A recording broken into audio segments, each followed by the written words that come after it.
I want to bring up our first panel for this morning. We're going to bring up Joy Bostic, who is going to be the moderator for us this morning for the session, entitled God, Power, and Revolution, Politics of Liberation Theology.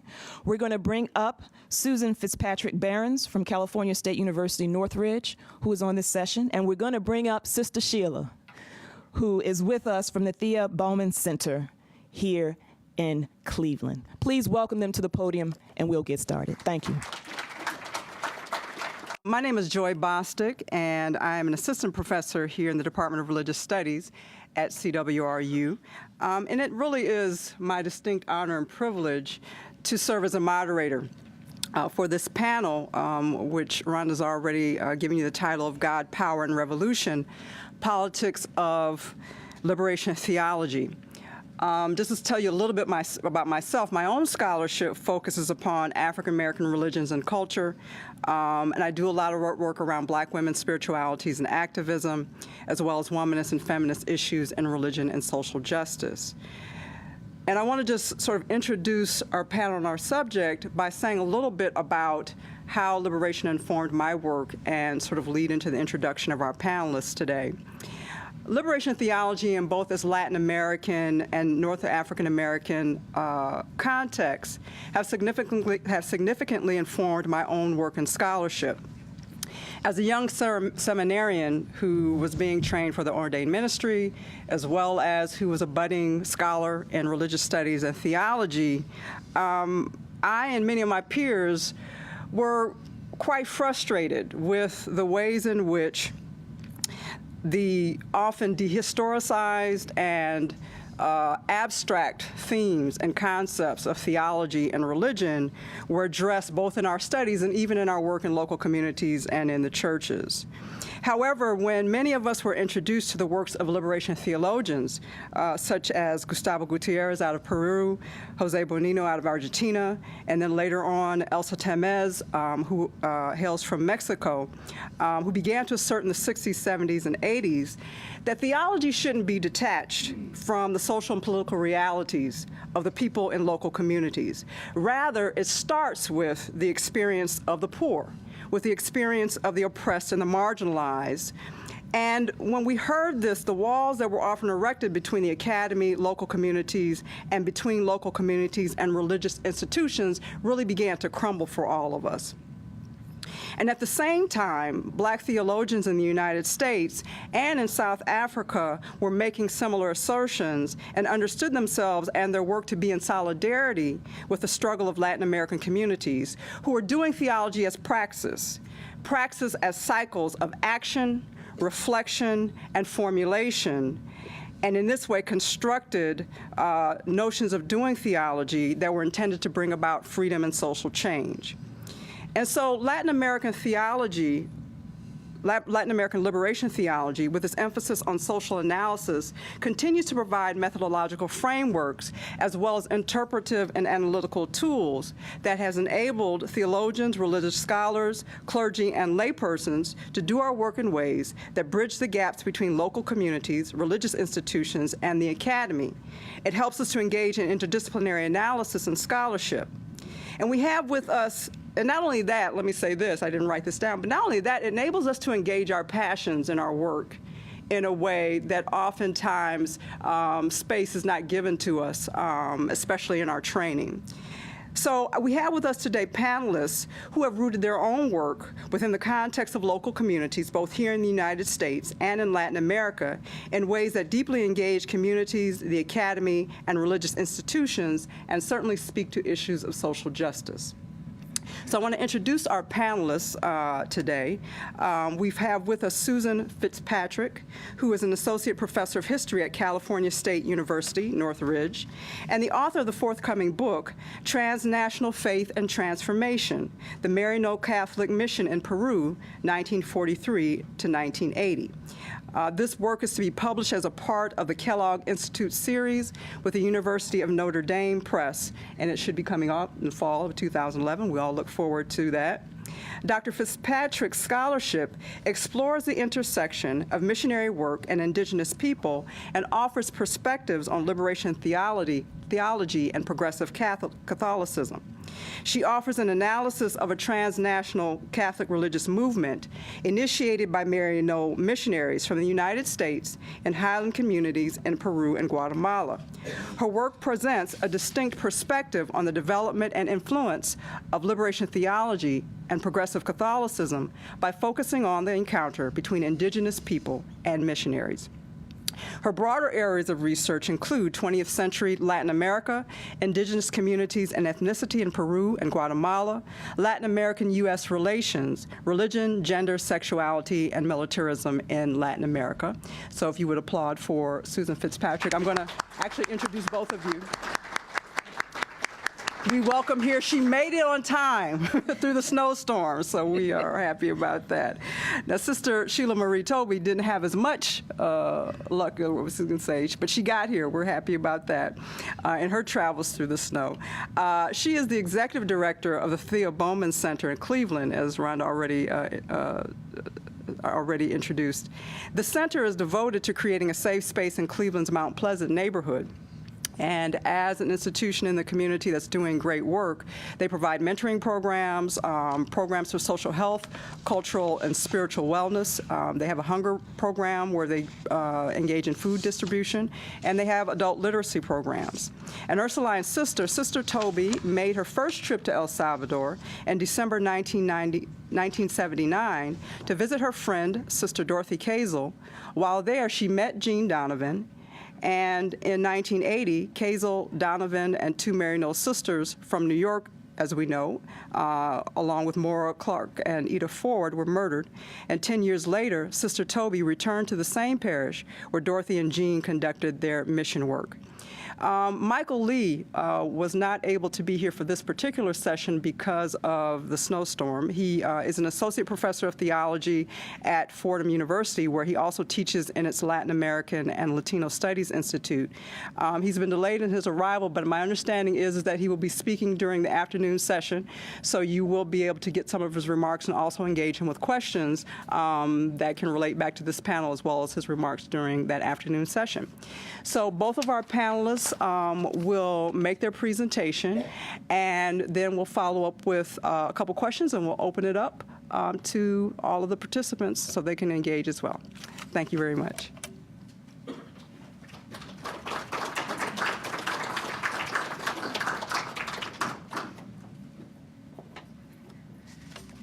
Okay, I'd like to thank Joy for the introduction, and also Rhonda Williams and the Social Justice Institute for organizing this event. Oops, sorry. I think it's wonderful that you're taking this opportunity to honor one of your own, Jean Donovan, for her commitment to social justice, and also using her experience as an opportunity to discuss social justice issues in Central America and in relation specifically to liberation theology, progressive Catholicism, and contemporary issues in Central America. As Joy indicated, my research is on the Maryknoll Catholic missionaries in Peru and Guatemala, and I'm going to be talking today specifically about the Maryknoll sisters' experience in Guatemala. The Maryknoll sisters are undoubtedly best known because they were among the women religious who were murdered in El Salvador. And at one time, in one sense, this brought them international attention, made people aware of nuns' commitment to the poor, and identified them in opposition to U.S. policy in Central America. But at the same time, I feel that it obscured some aspects of women religious work in Central America and the reasons that they appeared so threatening. What I'd like to talk about today is two of the programs that Maryknoll sisters developed in Guatemala that had implications far beyond what they began with, and were both sites of social justice that might not be areas that we consider either part of social justice issues directly or even part of religion. The first of these is a school called Colegio Montemaria, which was a school for the daughters of the elite in Guatemala City, and actually the reason that the Maryknoll sisters were brought to Guatemala to begin their mission in 1953. So rather than immediately working with the poor, they were actually asked to work with the wealthy, which is not one of the sites we immediately associate with this movement. And the second is, very briefly, a health promoters program that was in fact developed among the Maya in a department called Huehuetenango, which was in the western highlands of Guatemala, but was designed to promote health improvement, which is itself a program associated with social justice. We associate health with social justice, but it had the unanticipated effect of creating a network of people who themselves became very actively engaged in promoting social justice and establishing links beyond their individual communities. So to begin with, in 1953, the Maryknoll sisters were invited to Guatemala to create a school so that the daughters of the elite would be taught English and would not be exposed to communism. The hope effectively was that they would prepare these girls as good Catholics who would become the wives of the future leaders of Guatemala. At the time, the Arbenz government, which was responsible for an agrarian reform program that the United States identified as communist, was the president of Guatemala. And the Maryknoll sisters were seen as a force against communism, as were all Catholic clergy at the time. In the immediate period when they arrived in the country, the Maryknoll sisters very much identified with this anti-communism and did see themselves as a force against it. Their diary accounts describe a kind of paranoia about the role of Arbenz, enthusiasm when he was overthrown by Castillo Armas at the behest of the United States, and a very close alliance with the elite of Guatemala. They spent the first couple of years of their time there basically with finca owners, visiting fincas, having lunch with the members of the United States Embassy and their wives, having their children in their school, very closely identified with the United Fruit Company and its directors, with Grace Company, another United States corporation, and one would not get the sense in reading their accounts that there was any way that they were going to be involved in social justice. But by 1956, they had started the first very incremental steps towards developing the girls not simply as good Catholics, but as good Catholics with a sense of social consciousness who might become leaders of their communities, of their country, really, and act to promote social justice. And this began in ways that we might not really anticipate. One of the first things was actually to create a Girl Scout troop, which is not really where we look immediately. But the idea was that these were girls who had no concept of service, and that the Girl Scouts would, one, inculcate with the idea of service to their community, and that these trips that would be taken as Girl Scouts, which included camping trips, would actually draw them into rural communities where they would be exposed to the reality of impoverished people in those communities and experience in some very minimal way some of the deprivations that the poor of their country did. This was followed by creating a Red Cross program, which, although it was ostensibly designed to respond to emergencies in the country, was also envisioned by the Maryknoll sisters to provide a way to get the young girls involved in providing medical care to the impoverished people of their community. Nothing serious, but basic inoculations and first aid, which were important, meant that once the girls were trained, they could be taken to the Maryknoll sisters' other mission, or what they described as the real mission, in Huehuetenango, which they opened in 1958, and could give inoculations to the children, the poor children in those areas, and gained some exposure to the situation of health and poverty in rural communities. But perhaps the most important program that they developed was what they described as a practical school. It was a teacher education program on the campus of Colegio Montemaria, which was on the outskirts of Guatemala and was an incredibly wealthy campus. They had a large swimming pool, expansive grounds, an auditorium, all of the kind of best and most modern elements of education, which were modeled after those of actually California. Near the area where the school was were many new settlements of immigrants who had come from rural areas and were living in desperate conditions of poverty. And so the Maryknoll sisters began to work with them, and as a product of that, developed the idea of creating an education program on the campus where the girls would learn how to become teachers, and they would create a space for the children in these settlements to come onto the campus to gain education.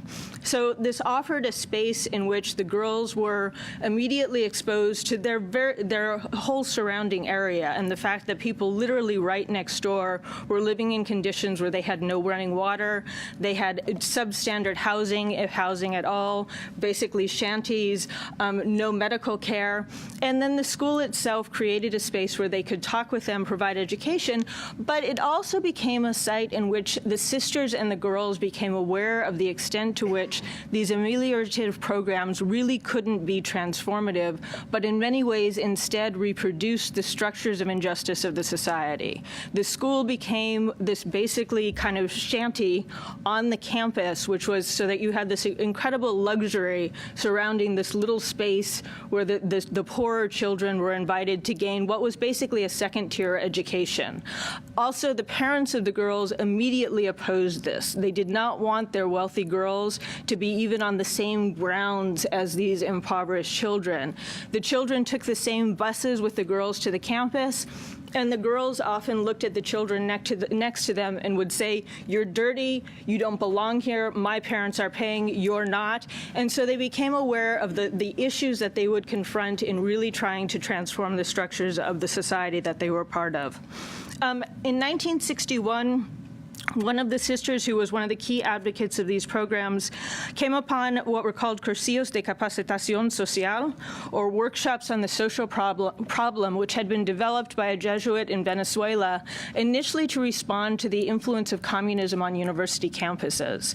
And the idea was to gather students together who might be susceptible to these ideas, to introduce them to the ideas, and to find ways to create Catholic alternatives. The Maryknoll sisters immediately began to introduce these workshops on the social problem, and they had the effect, one, of, for the first time in many cases, introducing to the students to Marxism, which in some cases led them to Marxism as much as Catholicism, which was kind of an unintended outcome of this. It also had the effect of bringing students together from different places. So now, in addition to their exposure to the poor children, they also ran these social workshops with students from the Jesuit counterpart to Monte Maria, which was called Liceo Javier, but also the public high school called the Belén, which was in Guatemala City. And one of the women who participated in this said that when she went for the first time and saw the conditions of Guatemala's best public school, she didn't understand how anybody could learn because they were so impoverished. And this was actually for the middle and upper middle class. They also had students from San Carlos University and the Landívar. And so it created a space where all of these students were together, and they began to move beyond immediate responses to thinking about the conditions that were leading to situations of poverty. So this became a real site for discussion and for talking about what would be defined as the structural injustices of Guatemala. These were also incredibly intense. One of the people who participated actually said that after the three-day experience, he was actually violently ill because there was so much discussion, so much. They actually had calisthenics, they had constant prayer, so it really was an intense and transformative experience. Out of that grew a decision to create a space for these students to come together in Guatemala City. So they opened what was called the Crater, which was a site that was really started for both social and discussion reasons. They had ping pong tables, they provided inexpensive food, the students were in charge, and it became a site where everyone was coming together to talk about the social problems in the country. This was also the time when a revolutionary movement was developing in Guatemala. People were being killed, so there was a lot to discuss. At the same time that Maryknoll was directing these schools at Colegio Monte Maria, they had also opened in 1958 a mission to Huehuetenango, which I mentioned was a community in the Western Highlands. And as part of this, they began to encourage the students from both the Crater to go to Huehuetenango for weekend visits to work with the people there, but also the students from the practical school to devote a year of service by teaching in Maryknoll schools in Huehuetenango, where they would work directly with the Maya indigenous people of those communities, and in some cases poor Ladinos, to really be exposed to the reality. Again, one of the first things that many of the girls experienced was their parents' opposition to this and their relatives' opposition to this. Many were told, you must want to be a guerrilla, because why else would you be going up to the mountains? Why would you want to live in these impoverished conditions when you have every privilege of life, very much like Jean Donovan? Why would you want to do this? And what they said was basically what they wanted to give a year of service. They wanted to experience against this. They wanted to know what their country was. When they went, they found that many of the things that they had learned, even in the practical school, which they considered substandard, were totally inapplicable because the schools didn't have electricity, so they couldn't use things like slideshows that they had been taught to use at their school. The students didn't have books. They didn't even have paper to take notes. So people described students taking notes in the margins of newspapers because that was what was available to them. In many cases, they didn't have the same references, so they couldn't use references as a point of departure.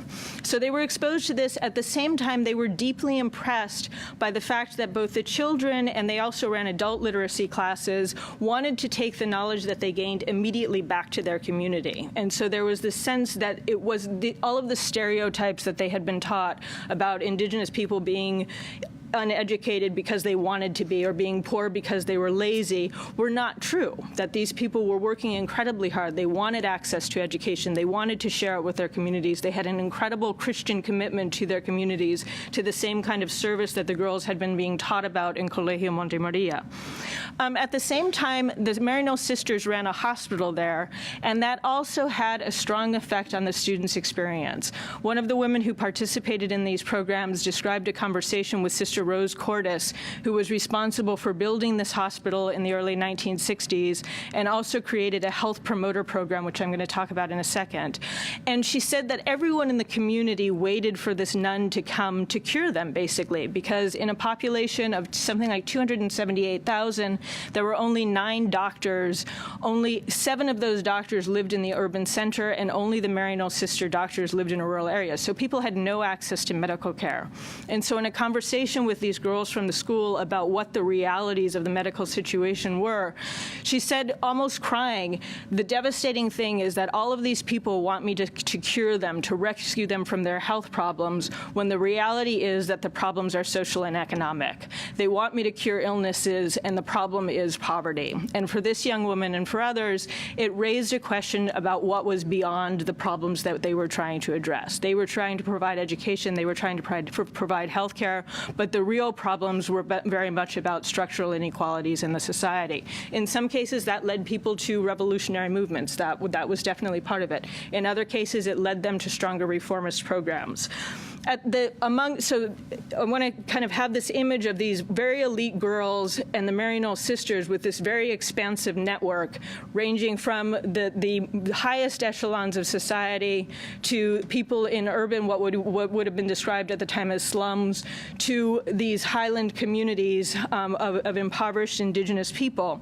At the same time, they created a health promoter program, which was designed to respond to the problem of illness. And as I mentioned, the sisters recognized that this was not going to be resolved. But as Rhonda pointed out at the beginning with the man who was saying, I'm not a pessimist because I'm part of society, I have to do something, it was the same sense that we're here, we have to do something. And what they hit upon was training local people to provide what initially were just tuberculosis inoculations, because that was one of the biggest problems that they were confronting. But once they began to do that, the people who were trained began coming back to them and saying, we have other problems in our communities. How do we deal with the problem of our children dying of diarrhea? How do we deal with the fact that so many of the women die in childbirth? How do we deal with when someone is bitten by a snake? What do we do about this? So this grew into a program of education of health promoters who were elected by their communities, served without any kind of recompense except support from their communities for the education classes, and worked throughout the area. They would come into Hakaltenango, in some cases once a month, in some cases every 6 months, and in some cases once a year, from all over the department, talk about what they were confronting in their communities, and take classes from the Maryknoll sisters, which had the effect both of making individual communities aware of the fact that the problems that they were confronting were not problems particular to their community, but were instead general to most of the Indigenous communities in the Department of Huehuetenango. Also to begin to question the causes of this. And as they they said, as one of the health promoters would say, we can address the problems of immediate malnutrition, et cetera, but if they go back to their communities and they confront the same situations, they'll return to the same illnesses, and so we have to figure out how we're going to be doing something, how we can do something more. At the same time that the Maryknoll sisters started this program in Huehuetenango, other women religious started similar programs throughout the western highlands of Guatemala.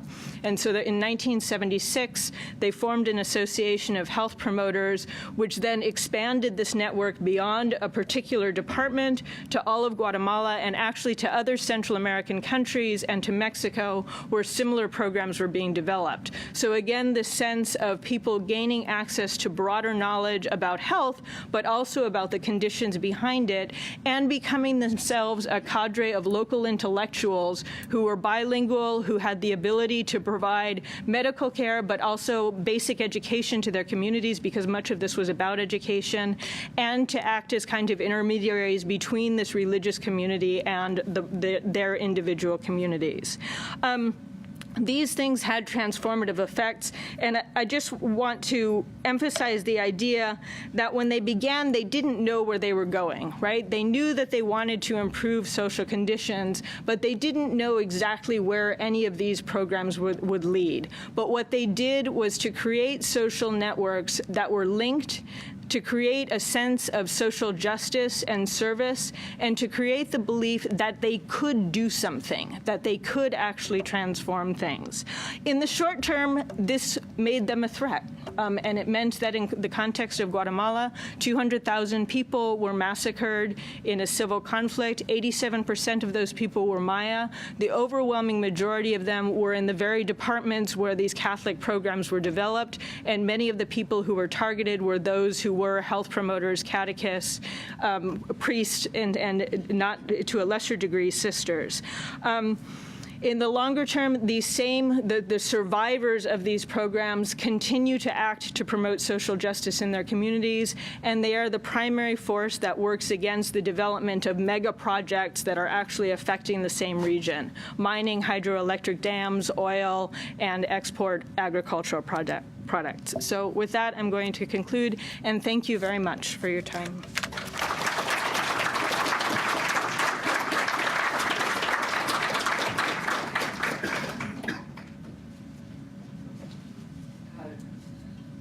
I want to start by saying that I just returned in December. I was at the 30th anniversary celebration of the deaths of the women in El Salvador, and there were a team of 6 educators from Montemar that were present at that, and they have really, truly continued that spirit.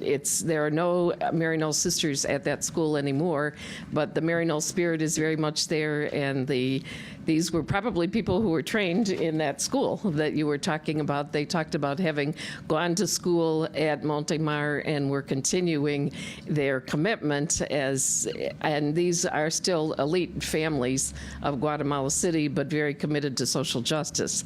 One of the things that they said they always use with their students is the film Choices of the Heart. How many of you were here for Roses in December last night? Okay, only about half. That's the documentary about Jean Donovan's life that's extremely well done. There's a more popularized version called Choices of the Heart. Have any of you seen that one? Oh, some have. Okay. It's used very frequently in schools with youth because it has more of a storyline to it. It's not a documentary. That one has dubbed in Spanish, and they use it at Montemar, and they say it's one of the key ways they instruct the young girls in social justice. My experience with Jean was very short. It was really only 2 weeks. I planned to go to El Salvador in 1979 to visit Dorothy Kazel, and the bloodless coup happened in 1979 in October. There was a lot of unrest in El Salvador, really from 77 on. From 77 up until the murder of Archbishop Romero was considered pre-war, but there was as much unrest, if not worse, in that period of time. A lot of the unions were having trouble, and there was bodies were found around the country. The paramilitaries were very active. So the bloodless coup in 79 was a hopeful thing, that this was a group that were able to take over. It was primarily military people, but there were some very moderate military people.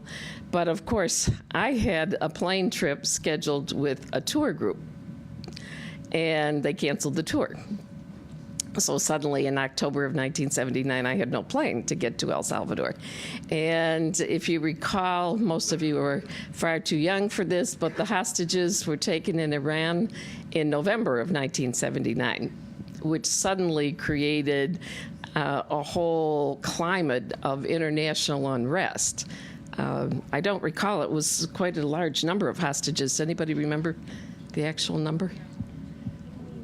It was in the hundreds, I think, and they were held for over a year. So that created a tremendous amount of national and international unrest. So suddenly, we had to have passports to leave the country. I didn't have a passport either. So in 1 month's time, I had to get a plane and a passport, and it was quite a hectic and a lot of discussion about was it safe to go, was it not safe to go. So that was the climate in which I left for El Salvador on Christmas Eve. Couldn't get a plane until Christmas Eve. So as a result of that, my friend Dorothy Kazel couldn't meet me at the airport because she had commitments with her basic Christian communities on Christmas Eve. So it was Jean and her mother, whom I had never met before, but they were the only two blondes when I arrived. I had no luggage. It didn't come through. And so they picked me up, and we went to the little village of Zaragoza. In my naivete, before leaving, I sent out my Christmas cards and said, oh, I'm going to this lovely little village where I will be there for Christmas Eve Mass, and envisioned, almost like Bethlehem, and describing it to people. Well, we drove into the village, and I had just enough time to freshen up a little bit, and we went to a 9 p.m. Mass. There were chickens running around, there were geese running around, there were pigs running around, there were dogs running around, there were armed military standing outside, and there were lots of firecrackers. Not what I had envisioned at all. So culture shock set in. And after Mass, we had a little bit of time before we were going down to the port to another Mass. There were two parishes that Cleveland was serving in very close together in those times. So we were sitting around just waiting. And the conversation, of course, came up about what about the hostages in Iran? And Jean and her parents, her parents were there visiting at the time, immediately said, well, the solution is bomb them all out.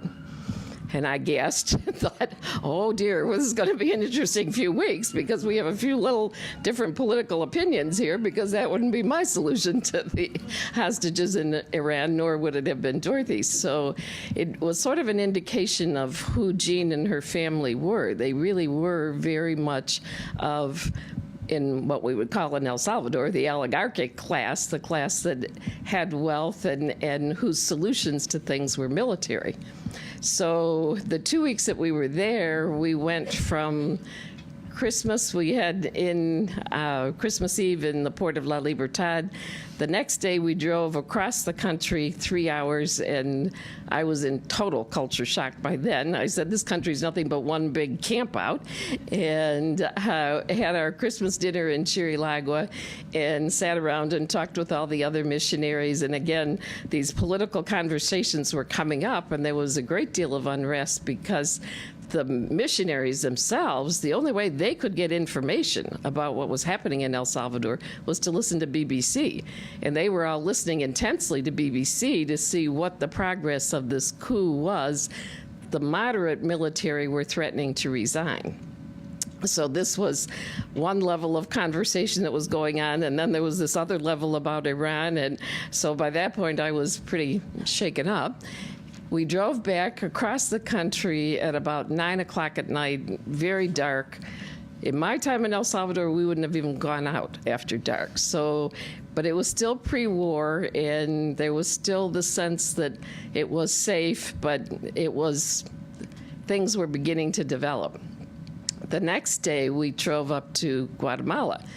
We got stuck going up into the highlands of Guatemala, where Jean said she knew a priest that was going to take care of us, and we got a little bit lost, and it was, again, another culture shock, because Guatemala is a whole different story than El Salvador, especially in those days in terms of the indigenous cultures. We arrived at this priest's house at 11 o'clock at night. Came in, her parents were quite distressed, so we got them to bed. Came back, and he said, well, the military left today because the guerrillas are taking over. Oh my, I had no idea I was going into a war. So it was, the next morning I got up early, and I didn't sleep very well that night, actually. Got up early and was walking around this beautiful little town up on the top of the mountains. It was an indigenous town. They were having a market for the indigenous, very colorful.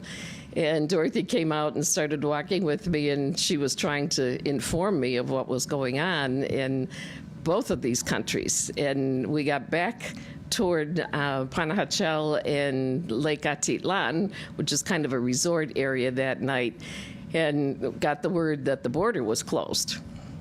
So we stopped immediately. Dorothy pulls me aside and says, we don't want Jean's parents to know that the borders may be closed, because they could get a little more distressed than they already are. And so I'm getting this picture of Jean and her family as really very comfortable North Americans who were taken aback just by these kinds of things. I was too.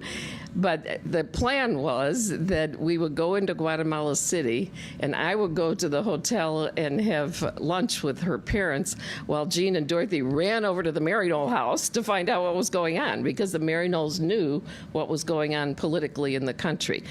And they said, fortunately, it was a minor thing, and we could get back across the border. So we went back into El Salvador. I stayed another week after Jean's parents left and spent a little more time with Jean. But the general feeling on the team, the Cleveland Diocesan Mission team, was, how did she get here and what is she doing here? Because basically, she's a very comfortable North American, and she doesn't seem to know what she's doing down here, and we don't know how she got on our team. And there was a lot of concern about whether she was going to be able to actually make it or not. I left in early January. There was a big uprising in the villages that we had driven through in Guatemala. It was when Rigoberto Menchu's parents were killed. They took over the Spanish embassy, and it was a lot of unrest. And that appeared in the Cleveland Plain Dealer on the very last page in a tiny little article.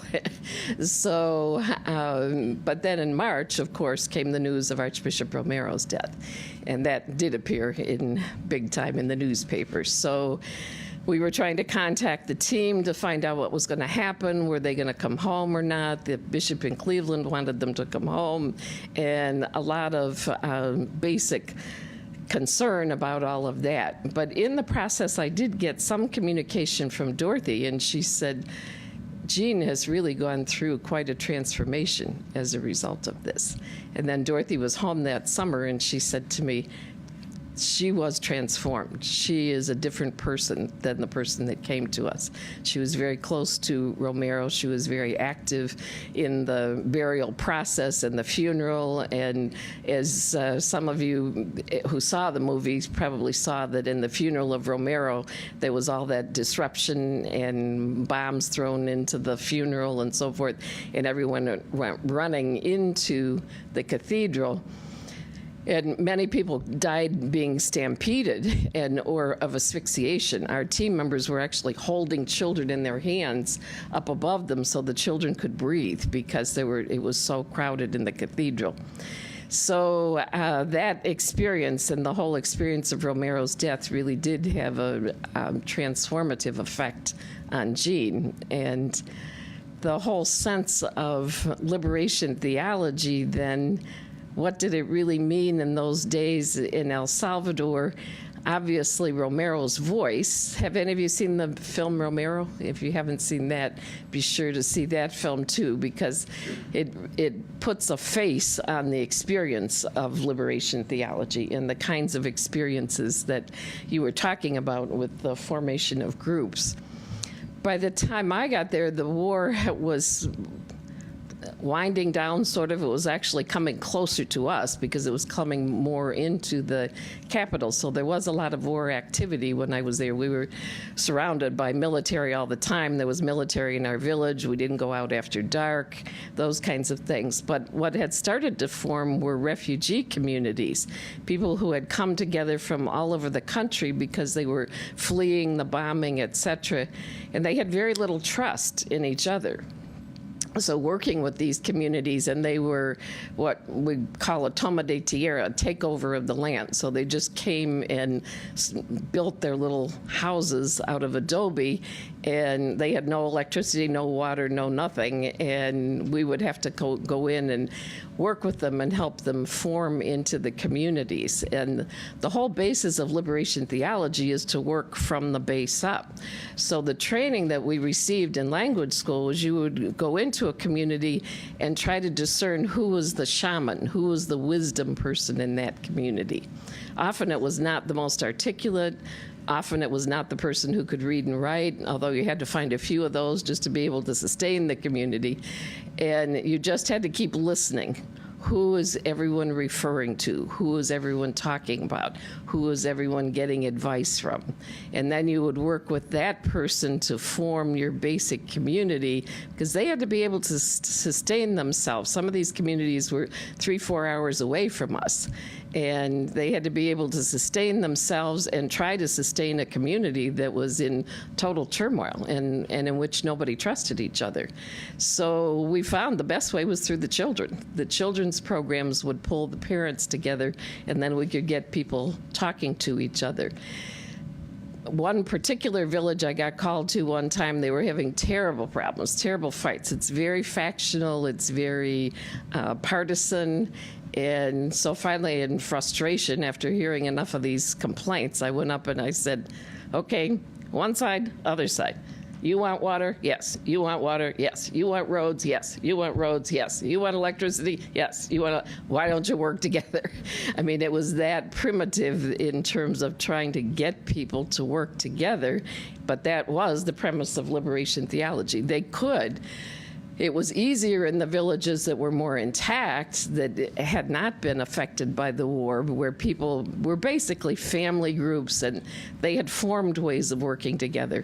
But when we suddenly had these refugee groups that were just thrown together and didn't know each other, they were from all parts of the country, didn't trust each other, weren't sure whether some of them were complicit with the military or complicit with the guerrillas. And that was the challenge for us, that we couldn't take sides because everyone was a member of the church. Everyone deserved the presence of the church.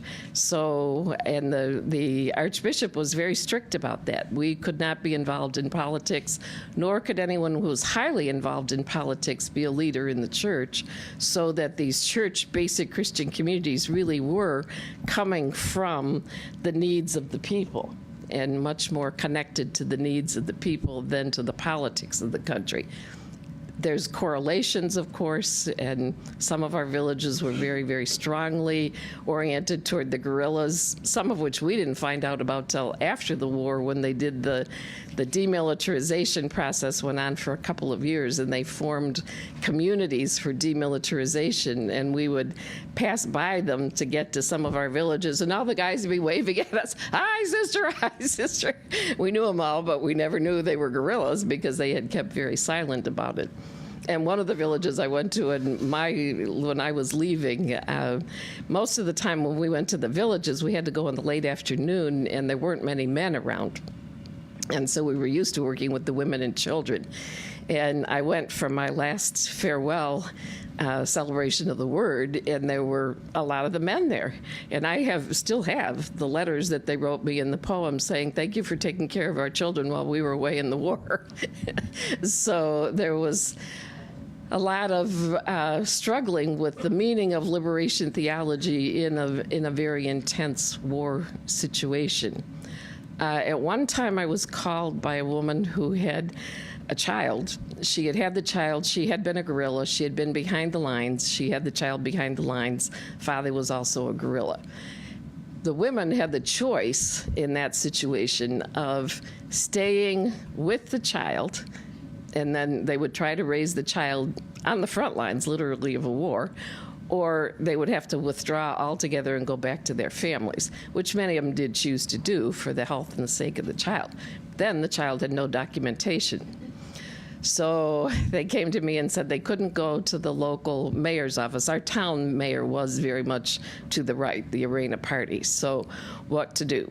Well, we'll go up to the Jesuit University. The Jesuit University was very, very influenced, of course, by liberation theology, and talk to legal aid, the equivalent of legal aid. So I go in and we're talking, and what do we do? And they came up with this story about how I had to take this woman to a village very close to where the women were killed. And there was a judge there who was sympathetic, and a woman who would make up this story that the girl was living with her, and the baby was born when she was living with her, and the judge would be sympathetic, et cetera, et cetera. And I'm thinking, yeah, great. And I get deported. This is wonderful. Great idea. So I'm giving a little bit of reaction to the woman at legal aid. The lawyer says to me, look, sister, everything's fair in love and war, and you got to know this is war, don't you? I said, I guess I do. So we did do it, and we did succeed. But so these are the real life stories of liberation theology, the struggles that led to the war in El Salvador, the high discrepancy between rich and poor. Dorothy, when she first went down, our team, similar to the Maryknolls, made an effort to connect to the oligarchy, particularly through the archbishop who preceded Romero, Riveri Damas, who was really one of the liberation archbishops, but he did have some connection to the Catholic oligarchy. So they made arrangements for our team to try to do some fundraising locally in the country. Dorothy went to a wonderful afternoon event at one of the wealthy women's homes, and she came in expecting to be able to do some fundraising, basically, was what it was about. And she started to talk a little bit about him, and one of the women came over to her and said, and we hope you're teaching those little animalitos how to behave, those little animals how to behave. That was the end. Dorothy said, I'm not going back, I'm not doing that anymore. But that was the sense of the oligarchy, that these really were not human beings, you know. But we have a similar history in our own country with slavery, so we can't talk about liberation. I loved your connection to the African and the South African and African American communities, and because liberation is liberation of all peoples everywhere. One more story. When Dorothy was there, she was assigned to a small town called San Carlos Borromeo in La Union. The name of the parish was San Carlos Borromeo in La Union, which was a military town, and it was also the port town. So it was a pretty good-sized town. They had quite a few villages, and she was working there very contentedly. There was the soccer war with Honduras happened while they were there, and they were all nervous, so they went out and talked to the military and said, you know, what's going to happen? They said, well, this will be over in 2 or 3 days. How do you know it's going to be over in 2 or 3 days? We're all going to run out of ammunition. So you can see the arming, once the United States started arming these countries, it changed the nature of their wars, because their wars couldn't last that long because they would run out of ammunition. Well, they ended up having to leave there very rapidly. Some of the young Salvadoran priests were under death threats, and it was decided that they should leave. So that's when they went to the end of the country where they were working with Romero, and that's when Jean came. But while I was there visiting in '79, they had left La Union in '77. We went back to La Union, and the priest who took over the parish just literally locked it up. discontinued everything they were doing. They were very heartbroken. They went and visited people and families. We couldn't even get into the building where they lived. They couldn't even show me the building where they lived. It was so closed down. So in it would have been about 98, I went back with a group that was doing an eye care project. The pastor, of course, had changed. There was a young pastor who had been trained in Chirilagua, had grown up in Chirilagua, which was one of our parishes, had been trained in the liberation theology methodology, working there with the older pastor. I was working with the group that were doing eye care project in the hospital. We went to Mass there on Sunday, and that was pretty much it, because we were in the hospital all day working with the eye care project. But on Sunday, when I went to Mass with the group, I was the only one who could speak Spanish, so I got up and introduced myself and mentioned Dorothy and Christine, who was with Dorothy at the time in 1977. Now, this is 98. This is more than 20 years later. After Mass, this flood of people came to me saying, we remember them, we remember what they're doing, and we want you to know we are doing the same things they trained us in now that Padre Lorenzo is here. We learned from them how to do these things, and we are doing them, and we are reinstating everything that was here when they were there. That's the value of liberation theology. Once you liberate people, you don't unliberate them. They may have to go underground for a while, but you don't unliberate them. So they were carrying out everything they had been trained in 20 years before. These are just some stories, commentaries, if you have questions at this point.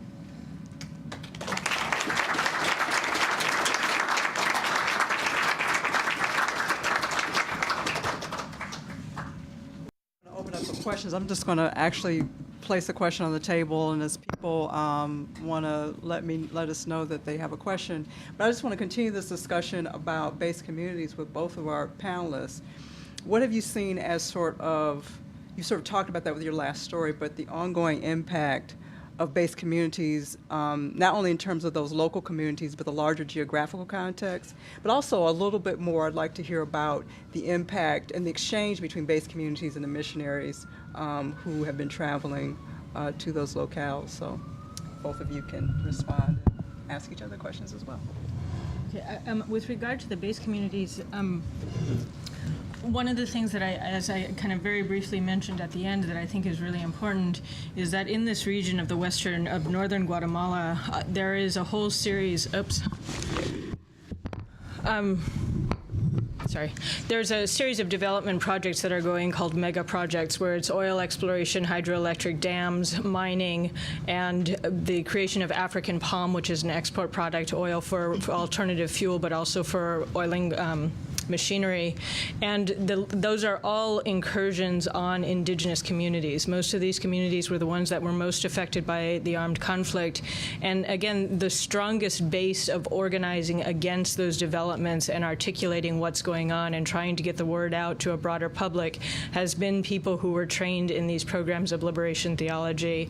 They weren't really called, to my Christian-based communities per se, but it was the same type of model, where the communities themselves were organizing and the leaders have remained the leaders in the community. With regard to the relationship between the people and the missionaries, that really was what was transformative in the context of Guatemala. I talked about the elite school because I think it's kind of a fascinating way that also did have an enormous impact in Guatemala. Some of these women are the leading kind of women in human rights movements, in issues of the environment, et cetera. But what was really transformative for the missionaries, both the sisters and the priests, was having the opportunity to talk with people and to really begin to understand their faith, the way they organized their communities, and the way that they were constantly working to live their faith in their communities. And all of the programs brought them back to that. Health was inextricably linked with healing and faith were inextricably linked within Maya communities, so that when the Maryknoll missionaries introduced these health programs, they really did kind of dovetail with existing programs, and that created a space where the health promoters really began to educate the women about the realities of their lives in very kind of key ways. There are also many accounts from the clergy about going for a Bible study class where they would show up and the people would have already been engaged in their discussions for hours and would have come up with these conclusions and would then talk to the clergy about them. And it was just such a profound and transformative experience to be in sites where people were living their faith in ways that identified community as the foundation, and were articulating the ideas in ways that were much beyond what many of the clergy had ever come to themselves because of the way they lived the experience. So that's kind of... El Salvador has a somewhat different history, and it never really had a strong Spanish base. The strongest Spanish base in El Salvador was the military marching through, as they say, leaving their genes behind. And so the history has much more to do with what happened in the late 1800s when the crop changed. It remained fairly basically indigenous until the crop changed to from indigo to coffee. And then the indigenous people didn't have the money to buy the land. It was the time of immigration, so in El Salvador there's lots of Italians, Spanish, French, Swiss, English, Lebanese, big Lebanese community. They came in with some money. They were immigrants and therefore bought the land and developed the coffee fincas. And then the Indians the indigenous people became like slaves. It was like company towns. The towns had their own money. They had their own ways of operating. So the indigenous culture started to be submerged, and they were definitely considered the lowest level, but also very influenced by what particular coffee finca they were associated with. And then in the 1930s, there was a huge uprising of these indigenous peoples who were feeling the oppression, and 30,000 people were massacred. So that massacre, called the Matanza, and the military took over. So the military dominated the country from 1932 to 1992 with the peace accords. And they were not under the civilian government. Then the oligarchy would form their own armies, and those armies were the ones that would go out and carry out all the terrible tortures. So the interface with the basic Christian communities, you were really working, you didn't have the intact culture that you had in Guatemala. You had peoples that were very, very oppressed, had no sense of their own self-worth at all. So that was part of what had to be developed. But then the veneer of the Christianity was very much of a veneer. But the indigenous basic cultures were embedded underneath. So everyone came to the churches, and the Catholic churches. The priests only showed up in some of the villages once a year.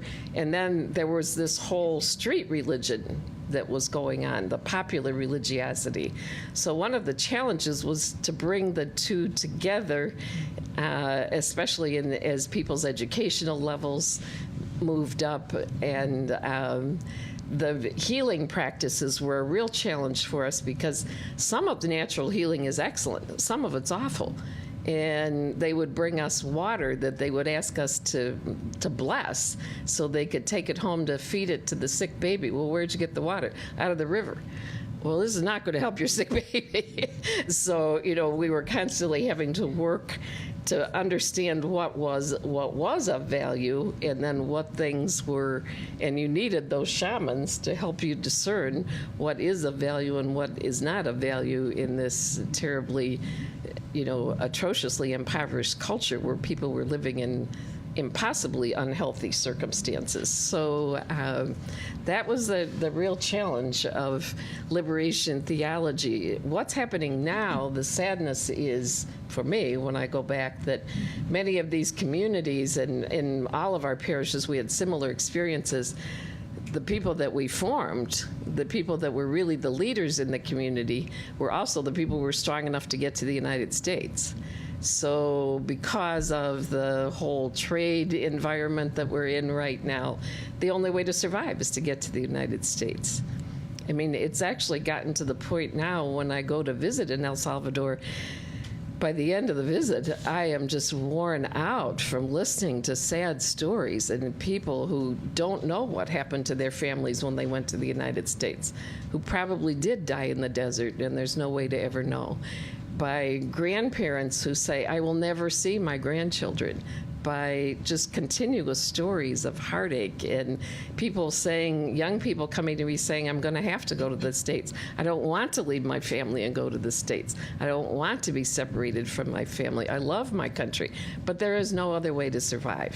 And so you just see that it's been the destruction to some extent of those basic Christian communities, because they're the whole goal now for young people is, how soon can I learn English well enough to be able to get to the United States?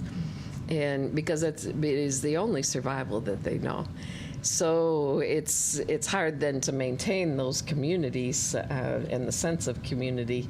And it is definitely our trade, because after the war, people came back from the States with some money, started some small businesses. All the small businesses in the town that I knew that were getting started, because I was there until '95, so a few years after the war, they're all gone. None of them can maintain them anymore.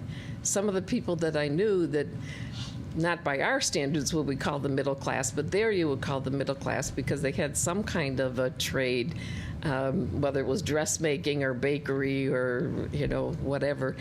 They could survive as a family with this small, simple trade. They can't anymore. They can't sustain it. It's just... So it's, and the change to the U.S. dollar, that was very destructive to the economy too, because it really was highly inflationary.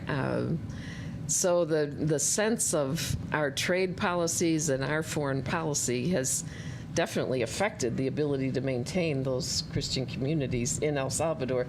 I would say the same is probably true in Guatemala. I know it's true in Mexico and Honduras from the immigrants that I've worked with here in the States. So Guatemala is a little bit different because it's been highly influenced by Israel too. So their politics is a little bit different. But Guatemala also suffers the same things. There was also tremendous fragmentation with the advent of Protestantism in the communities. Right. The number of churches has just mushroomed in all of the communities, so the kind of unity that you saw, I'm sorry, and I don't want to, there was conflict in communities as well between a kind of what was described as a costumbrista Catholicism and the liberation theology Catholicism. That was one of the efforts that with more and less success they were able to overcome to kind of create unified communities. But during the years of the armed conflict, starting really in the late 1970s and 1980s, there was a large influx of Protestant missionaries very much allied with the United States, and that did and does create not a tremendous amount of fragmentation in communities. In many communities, you'll see literally 10 to 20 to 30 churches in a community of maybe 500 people. And so it's very difficult for people to come together around that.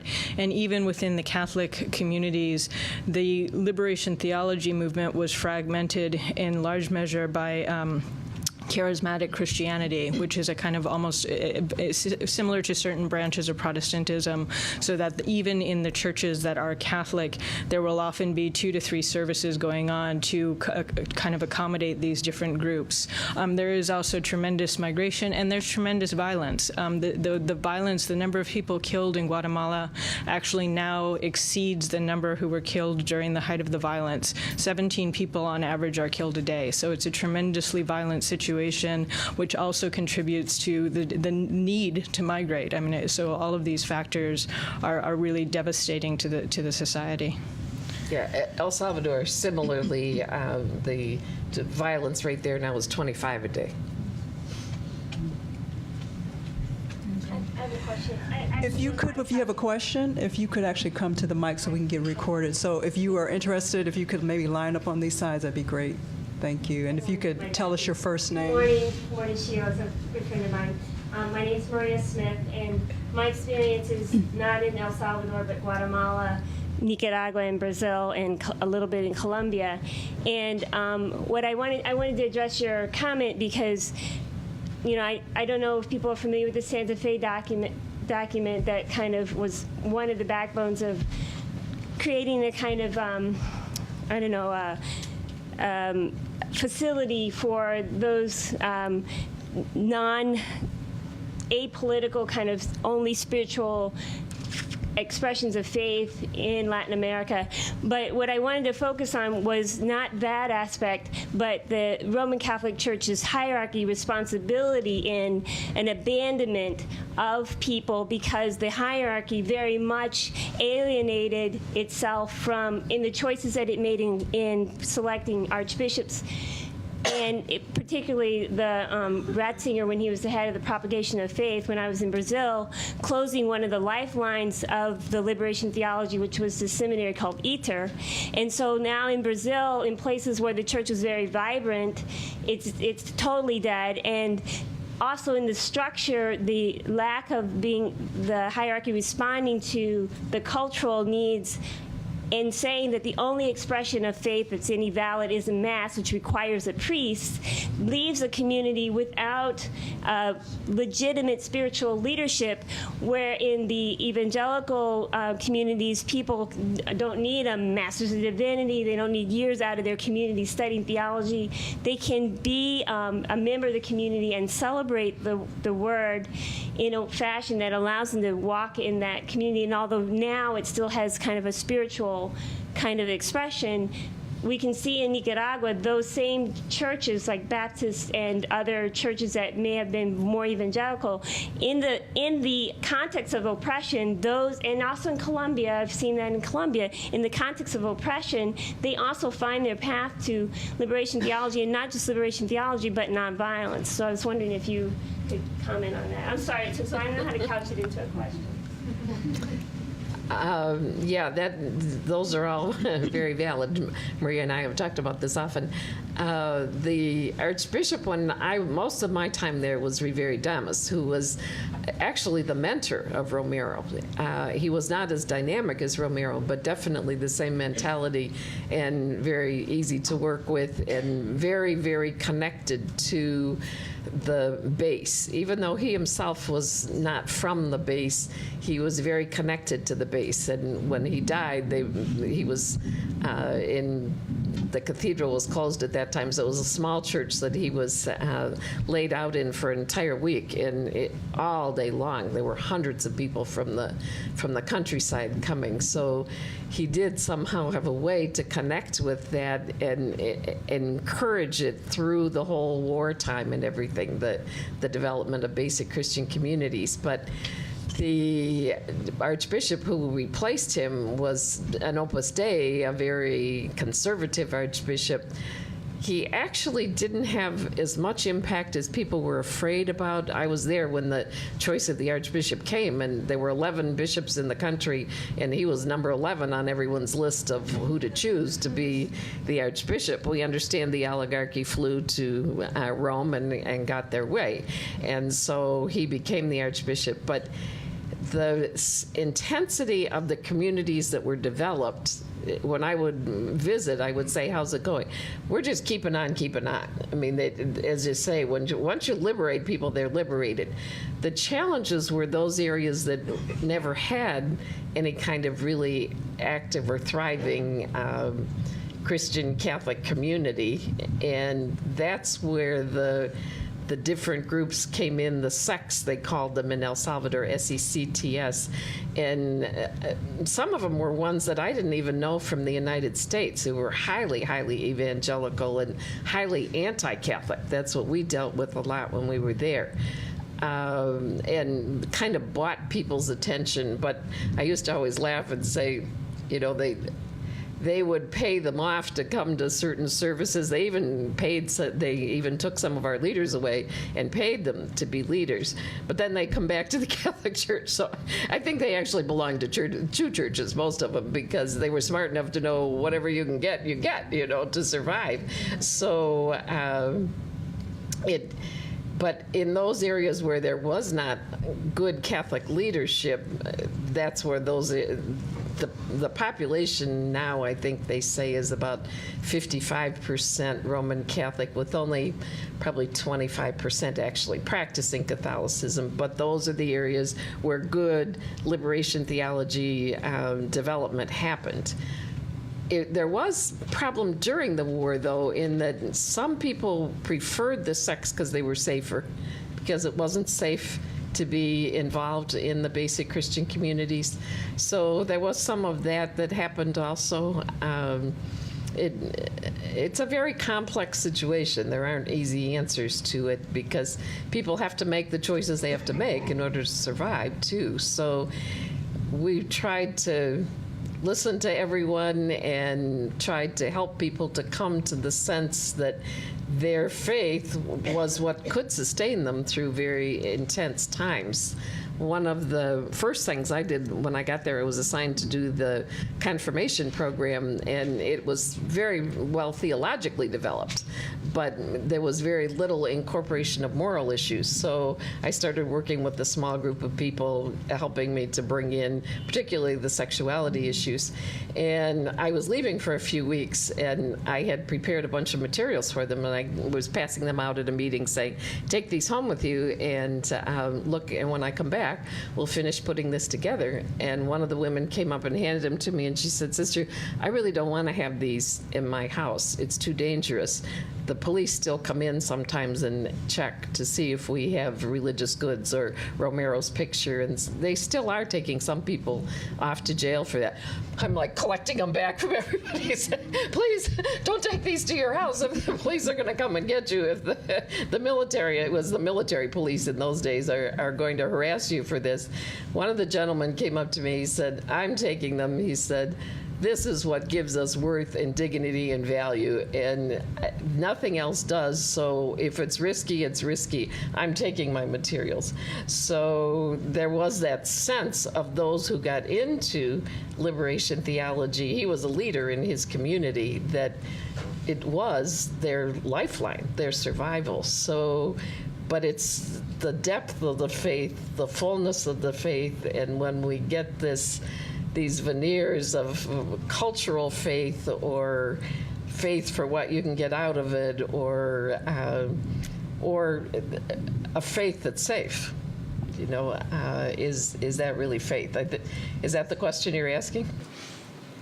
I guess my question was, in terms of, I wouldn't want people to walk away thinking that the Roman Catholic Church somehow has a monopoly on liberation theology. Oh, no. Okay. When, the hierarchy of the Roman Catholic Church has done everything it possibly can to undermine that theological position in those that walk that walk. Right. And that the presence of the Baptist Church in Nicaragua came through this path of liberation theology on its own, because the gospel itself is liberation theology. It's not like whether you belong to one church or another.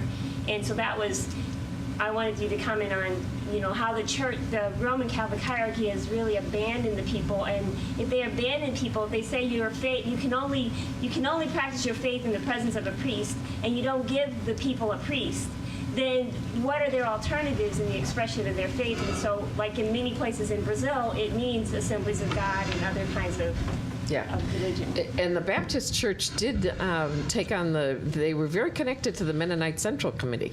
And a lot of the best materials in nonviolence were through the Baptist Church in Spanish. Northern Baptist. Yeah, I'm not really sure which, how, I don't even know who they were connected to in the United States. But but definitely there has been a movement of the hierarchy away from liberation theology in all of Latin America and elsewhere around the world too. I guess my point is, once you liberate people, though, once they start to live out of that, they can continue to live out of that, and they will continue to live out of it. They don't need to be dominated by the hierarchy. So but yes, definitely, all across Latin America, there was a very large movement to Opus Dei bishops. Thank you. Yeah, in the 80s, I guess, Rios Montt became the notorious dictator of Guatemala, and he was a member of Pat Robertson's church. And Pat Robertson used to go on television, tell everybody to pray for this wonderful man. I noticed when I was in Colombia, most of the army was carrying Israeli weapons. And the same with the Guatemalan army is almost totally equipped by the Israelis, trained in Israel in many cases. And Rios Montt was very complimentary of the training his death squads got in Israel. You started to say something about Israel and the economic. I'd like to hear both of you make some comments about that, and also how that relates to the lobby here in this country and in Congress, because I know that this is a factor that's almost never discussed in our press and actually has a major influence over what's going on in Central America. I can't address all of it. With regard, the United States under the Carter administration did for a period of time try to tie human rights to the provision of weapons. I'm sorry.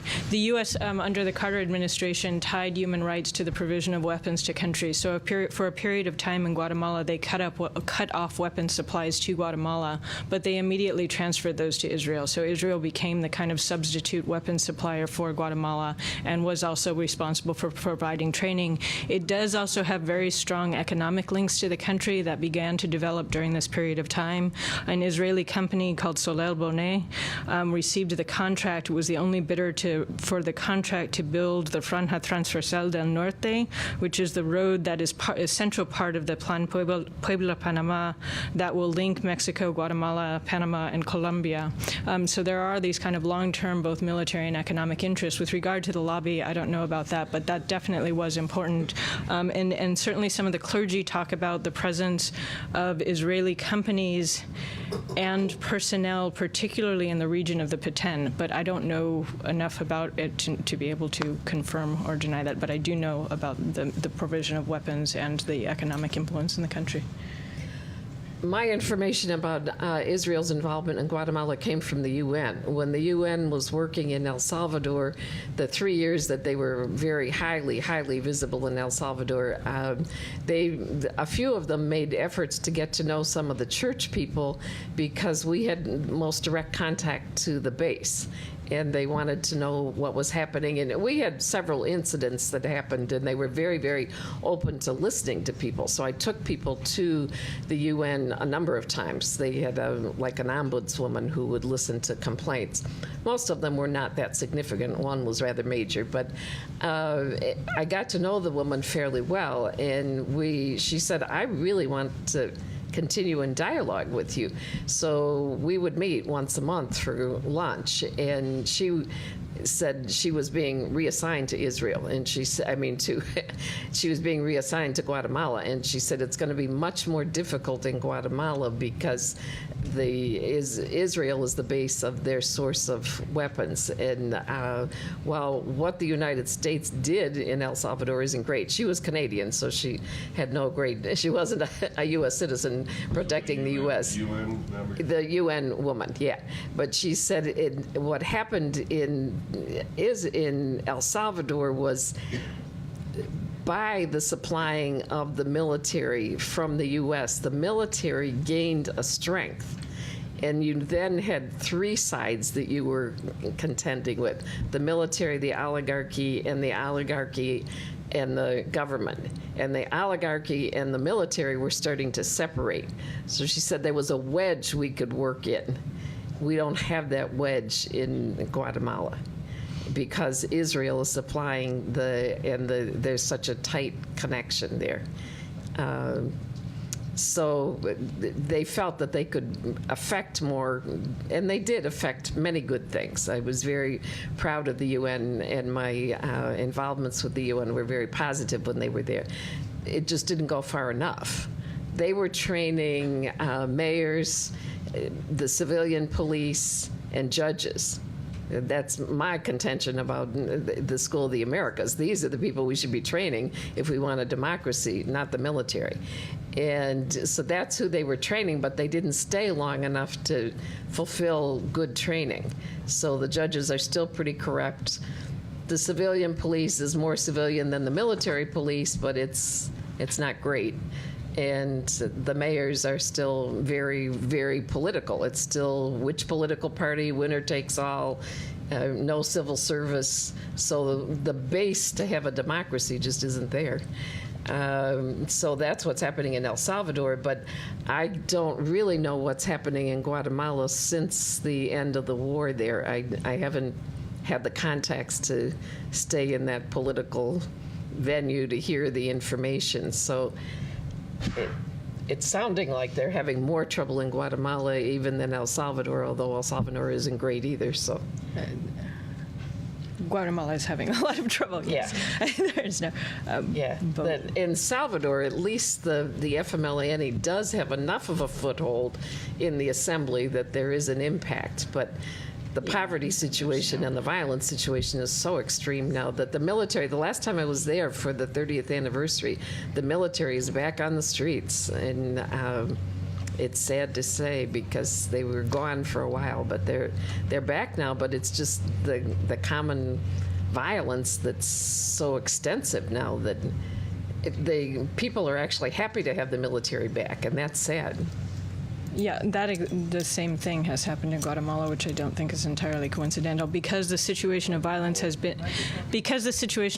is so great in Guatemala, there are arguments in many cases that communities are appealing for military presence. In some cases, it's said that those are the urban centers of communities that are predominantly Ladino, but all of the sites that were the majority of the sites that were most affected by the war are being effectively remilitarized. So the protests that there's an image of on the brochure is actually in a region near the Ixcan, where they are trying to reestablish a military base. So one of the protests is against having these same military bases situated in these sites where now there are these large development projects going in as well. Hi, thank you very much. I was hoping that you could explain to us some of the struggles that either the sisters or the Catholic priests had with whether or not to choose violence as a means to solve the problems of poverty, whether in El Salvador or in Guatemala. And then if you could share some examples of people who did choose violence, how they justified that in light of liberation theology. Thanks. Yeah, that was definitely, even for Dorothy, she made a retreat her last summer home with Thomas Gumbleton, Bishop Thomas Gumbleton, who's one of the strongest voices in the United States, one of the strongest Catholic voices for nonviolence. And she would talk with him during the retreat, he told me, about, is there a point where violence is acceptable because the oppression is so intense? And her struggle with that, in the end of the retreat, she came to saying, no, there isn't, violence will only lead to more violence. But there was a lot of tension around that. The priest that we went to visit in Guatemala did join the Guatemalan guerrillas. I don't know anything more than that he did do that. So some did, go that direction. Some of the Salvadoran priests carried arms, even though they were considered like the chaplains of the guerrillas. The Jesuit, though, who has written all the books and everything, he never did carry arms. Forgotten his name right now, but I know him well. He's up in his 80s now. And so there was that tension always, do you join with the people enough that you actually carry arms with them, or are you the nonviolent leader that says there must be a way to stop this violence. The Jesuit University always stood on the side of nonviolence. So while they were fairly closely connected to the guerrillas, many of them had relatives in the guerrillas, their goal was always toward negotiation, and they never really stood on the side of violence.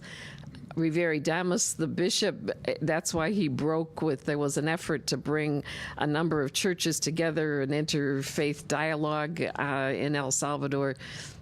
The debate, it was called something about the debate, and it was just sort of terminating when I got there. The reason being Riveri Damas felt that during the big uprising in '89, when the Jesuits were killed, that some of the other churches sided with the violence, and he would not side with the violence. He took a very, very strong nonviolent stance.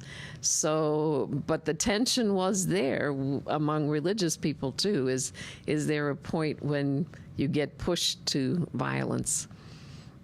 It's a tough question. In Guatemala, there was also obviously incredible tension, and in fact, one of the earliest cases of clergy meeting with members of the guerrilla movement, which they say was in part simply to discuss the role of Christians in the revolutionary movement, subsequently led some of them to actually join efforts to support that. That was in 1967, before the Salem conference in Medellin, before the real articulation of the preferential option for the poor, which is kind of interesting because these ideas and the movements were circulating much earlier. I really want to emphasize that this really did start in the 1950s in certain ways, and the questions were being raised then.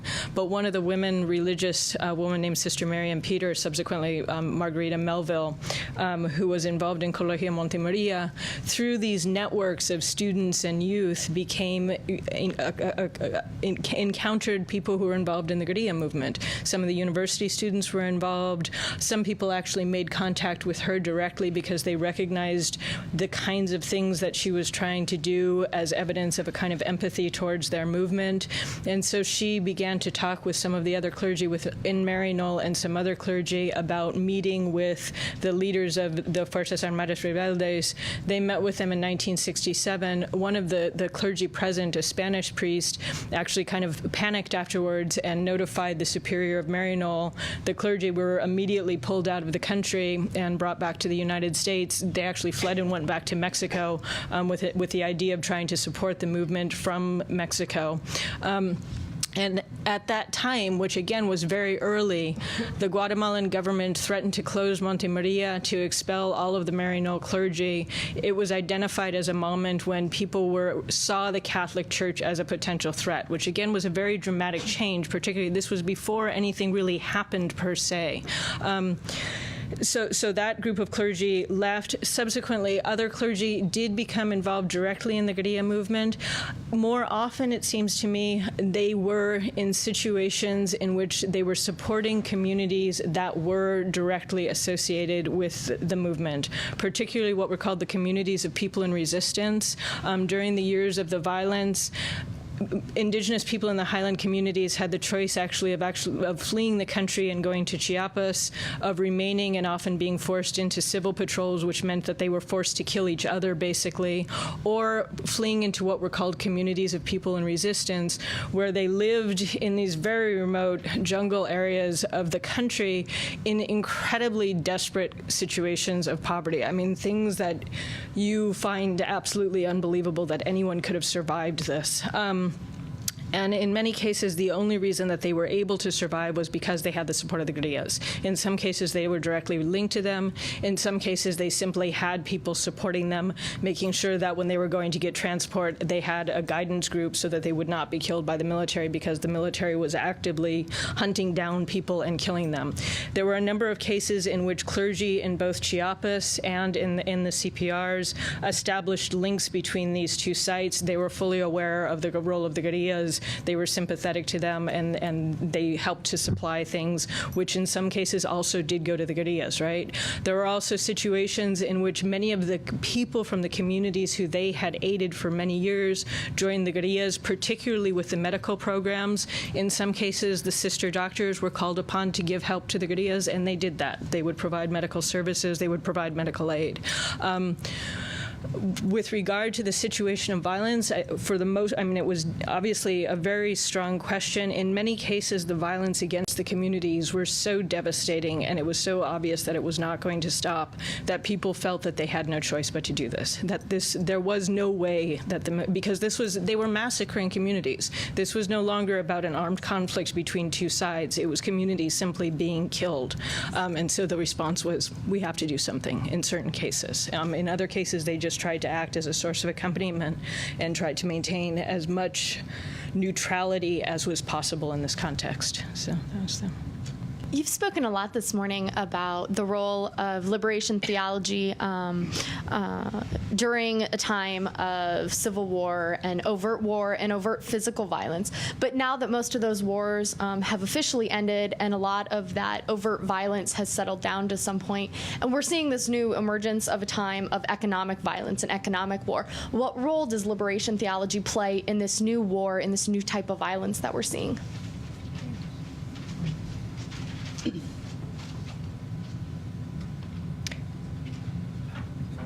I mean, I think a lot of it goes back to the same questions, which is questions of structural injustice, right? I mean, that this was not about individual. I think a lot of it goes back to the questions that were ultimately raised by liberation theology, which were questions of structural injustice or situations of social injustice that were not about providing charity, about doing any of those things, but really analyzing the situation, trying to determine what the causes for poverty were, and trying to find ways to act that would address the real root causes to those problems. So I guess that, and in some cases that's happening. It depends on the community. It depends on the degree to which they can gain access to outside resources in terms of providing information about what's going on. But I actually think those are the kind of biggest lessons, and creating spaces in which people can really talk about this. And to me, one of the things that was most important about these movements was that they provided spaces for transcending boundaries. So the people from these communities could talk about situations of poverty to clergy who were often international, who could then go back to their churches, who could then go to community centers, who could talk about what was going on and explain what the structural conditions behind the situations were, which often meant talking about the United States' role in Latin America and how that was actually contributing to the situation.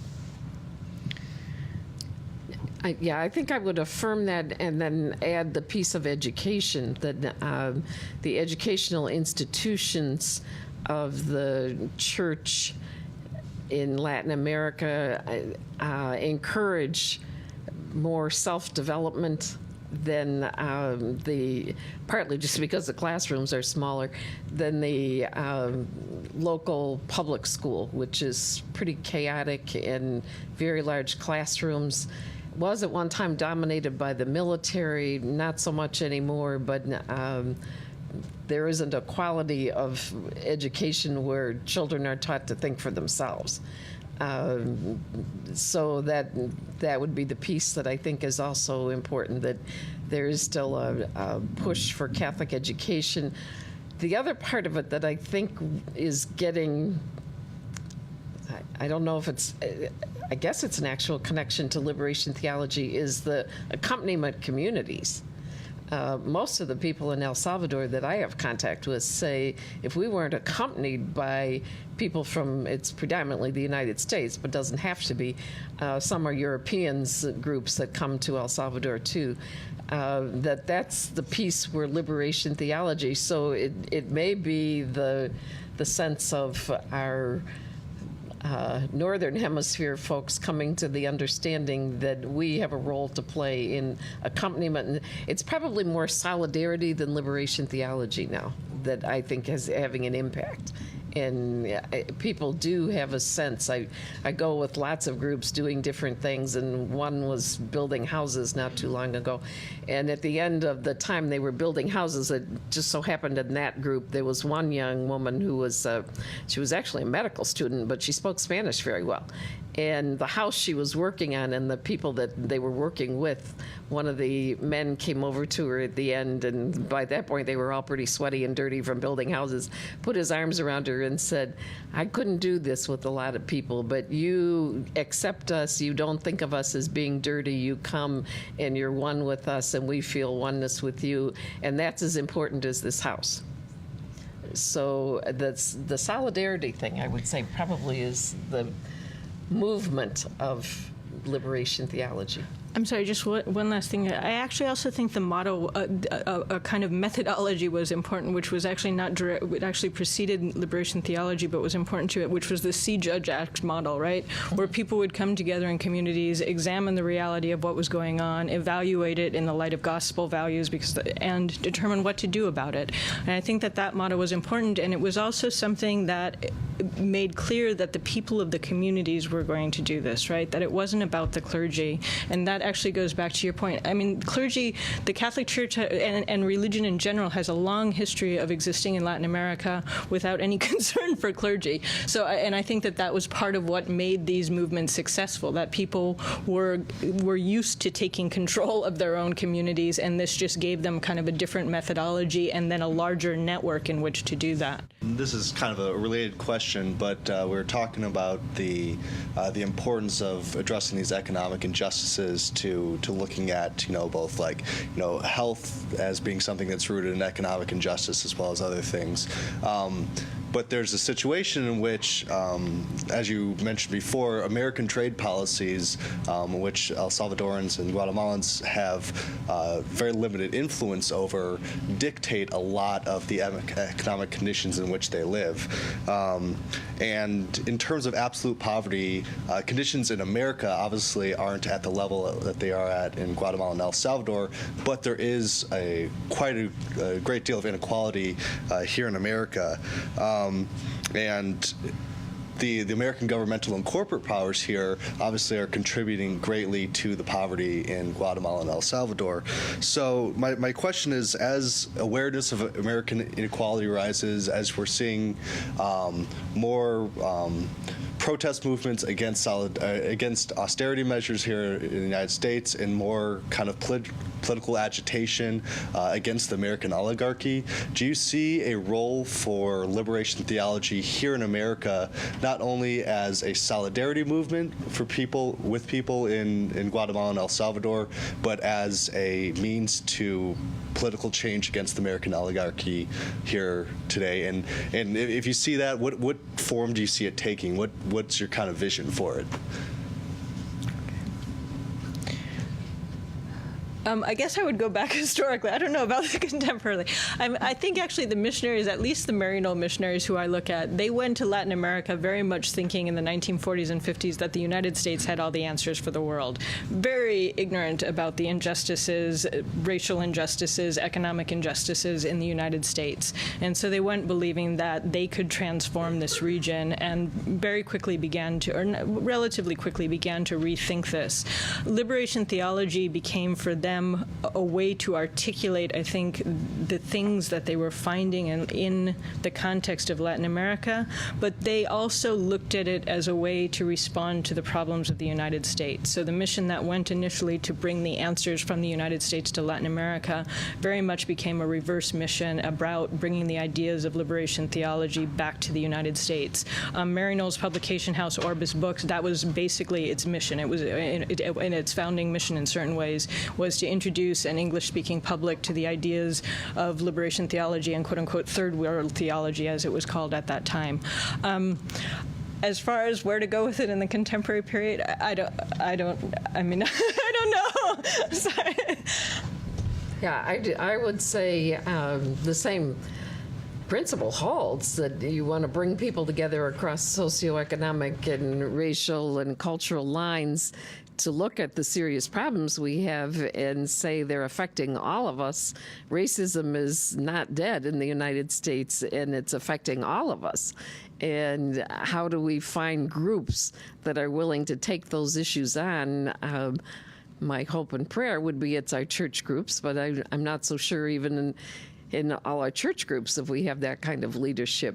Where I see it, though, consistently, and especially in my own situation at the Bowman Center right now, it's the base people in the parishes. I'm looking out at some of the faces right here of groups that are the social action groups in the parishes that are taking it on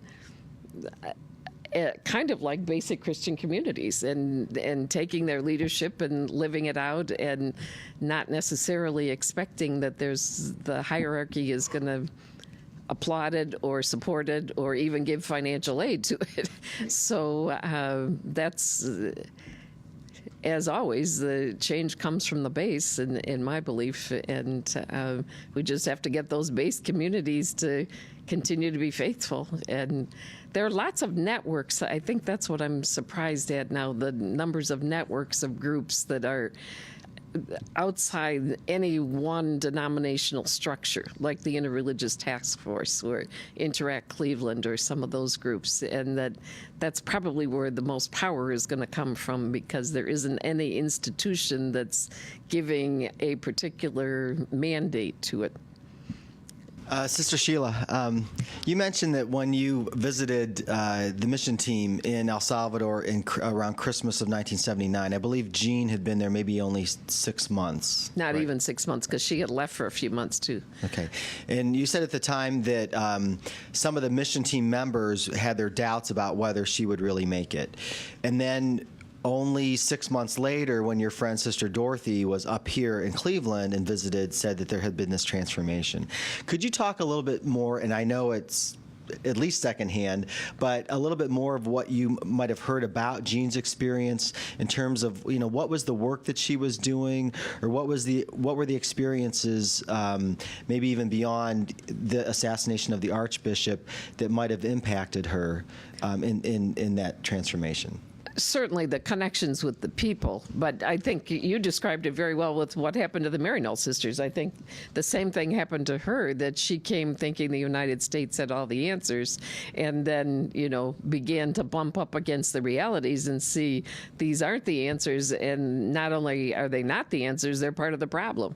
And so it basically happens to all of us if you truly enter into the culture and start listening to the people and understand that the answers have to come from the base and from the people who are experiencing. The gospel has to be heard from the eyes of the poor, is the basis of liberation theology. So, but to continue a little bit with the Jean story, that her family, too, her parents, as I say, when I interacted with them in those few weeks, they were definitely comfortable North Americans who thought the United States had all the answers. Her father had been involved in developing military helicopters. He was an engineer. So they were very, very, very pro-America, if you want to put it that way. One of the shocking things was when the deaths happened, our congregation and the Donovan family had to pay $5,000 to bring the bodies back to the U.S.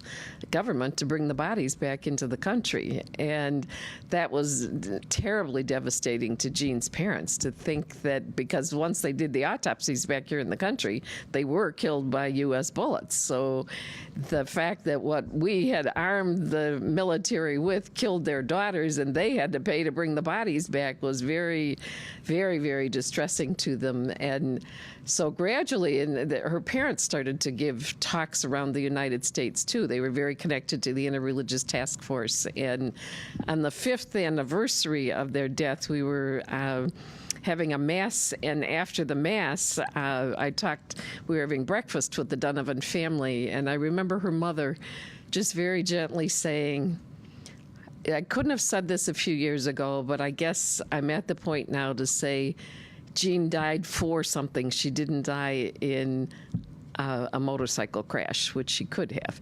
And I can say that what she died for was also transformative of my husband and me, in terms of seeing a different picture, much like it engages you in a different level of dialogue with a different group of people that you've never heard before, never heard their reality, their pain, their suffering. And so that happens in the United States too.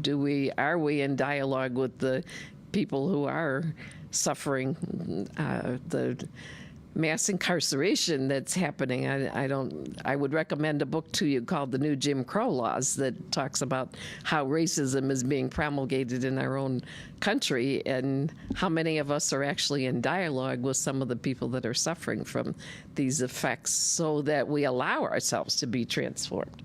That's the real call of religion. Do we allow ourselves to be transformed?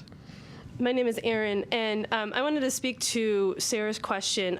I just returned from El Salvador. I was living down there this past year in 2010, and I think that was a really poignant question, Sarah's, because when I arrived there, a lot of people were talking about extortion, and this is almost the new war of El Salvador, but it's a silent war. It's this the extortion of random calling and saying, you know, give me $5,000 or I'm going to be at your house and kill your whole family tomorrow. Random calling.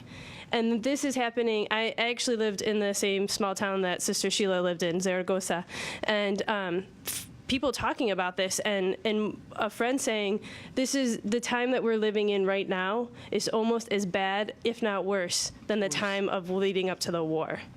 So 1 month into my year in El Salvador, that scared the heck out of me. Where did I just land? But it was very real. People changing their phone numbers, people fleeing, it happening to clergy, it happening to regular townspeople. And so it's a real threat. It's a real, and people don't know what to do with it.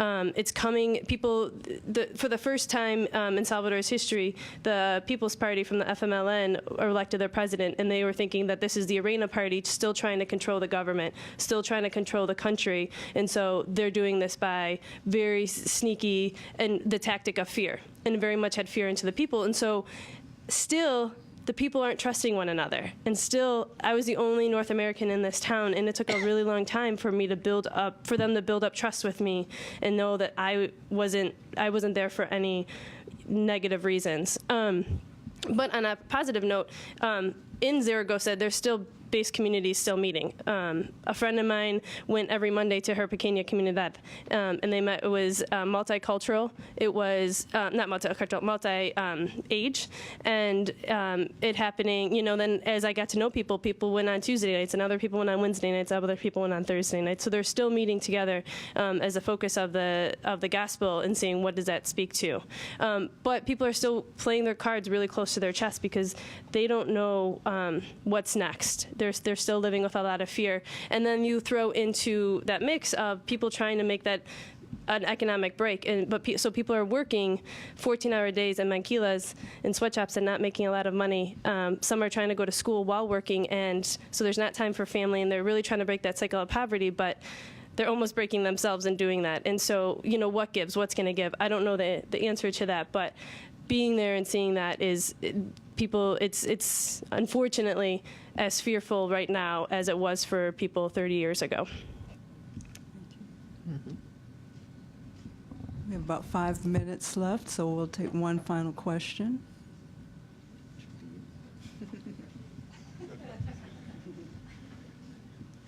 Well, maybe this is the final question. Sorry, Doctor. Thanks very much for all of this sharing and for opening us further. When I look at the title of this session, God, Power, and Revolution, Politics of Liberation Theology, a little impulse to cross-cultural living emerges for me. I think of if the title were also perhaps translated as, you know, meaning, choices of our resources, and social change.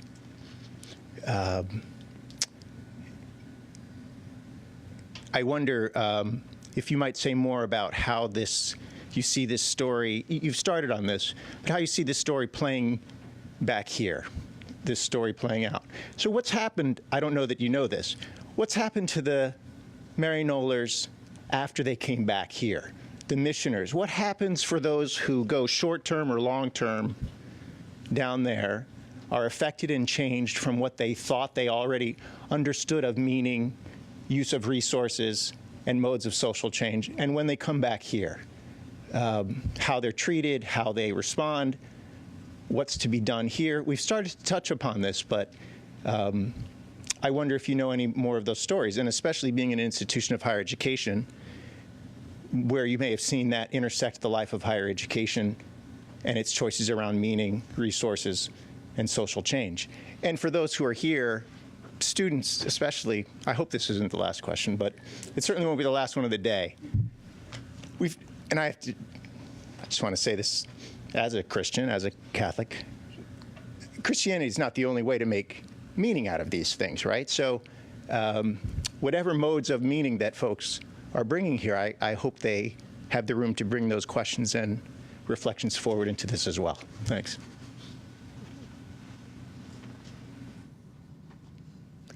As far as what's happened to the Maryknoll sisters, most of them, they have a policy that they are buried in the country they die in. And so many of them do stay practically till they're dead. The group that gathered in December, there were about 30 some of us. Most of them were Maryknoll sisters. There were several 80-year-olds who found their way up from Bolivia to be at this celebration. So they generally stay pretty long in the countries. Some that have come back to the States have gone into border work and things like that I've been conscious of. Maddie and Terry, the two that were safely delivered by our team. Maddie is in Maryknoll. She's fairly active still and goes out to different immigration sites. They work a lot in immigration work. Terry is in very bad physical condition. They're not sure she's going to make it. She's had a lot of kidney problems and can't seem to overcome the terrible infection. So generally, they don't come back unless their physical health is such that they need that kind of support. But if they're back in the States, most of the ones that I know and I'm still in communication with are very much in immigration work. So that gives some idea. But I guess the basic answer for all of us coming back into the States that have spent any time overseas is what Dean Brackley says: you're ruined for life because you're never going to fit in again. And you just have to accept that. There is no going home. That's what they tell us in Returned Missioners retreat experiences. There is no going home because home isn't home anymore because you've been so transformed by the experience. But can you embrace that, and is your home really your divine home, your home with God? And that's now you're a citizen of the world, and that is where you will find your home. I would affirm the same thing. One of the sisters who started the Health Promoters Program, Sister Jane Bulisbach, is now, I believe, 82, and she has now run Health Promoters Programs since 1963. She trained the group in Huehuetenango, then she went to the Petén, trained a group there, and has been working on the coast for the last 25 years and continues to work with this group of dedicated health promoters. So a lot of them, and even those who have retired, remain in the country in most cases. I know that one of the priests, Father Cataract, is in a theology department, I believe, at Rutgers University, but I'm not sure where. A couple of the lay missioners are still involved in work. In Northern California, one actually also works at Santa Clara College, and his partner is involved in an African-American church, involved in social programs with the youth there. So I know that people do continue to find places. I don't know beyond that. I know immigration work is important for a long time, and I think continuing AIDS work has also been they've been very active in HIV/AIDS work in the United States and on the border. So they very much do stay involved. They don't walk away from it in any sense. Thank you. I think I'll end this with a quote from Cornel West. And I often use this with my students, some of whom are here today. I play a piece of Terence Blanchard's music with Cornel West's voiceover. And he says, the human fate of all of us is that someday we'll become the culinary delight of terrestrial worms. And so between birth and death, all of us have the power to choose the kind of human being that we will be, to choose a life of service and of justice. And so while this is the last question, that was the last question of this session, it certainly isn't the last question on this topic. And so I want to thank our panelists and you for your questions, and we've had a very substantive dialogue. Perhaps we can become a type of base community with those gathered here, or several base communities, and we continue to sort of talk and act and do and formulate constructions that can help us to engage in social justice work. So I want to thank Sister Sheila Marie Toby and Dr. Susan Fitzpatrick, and please give them a round of applause.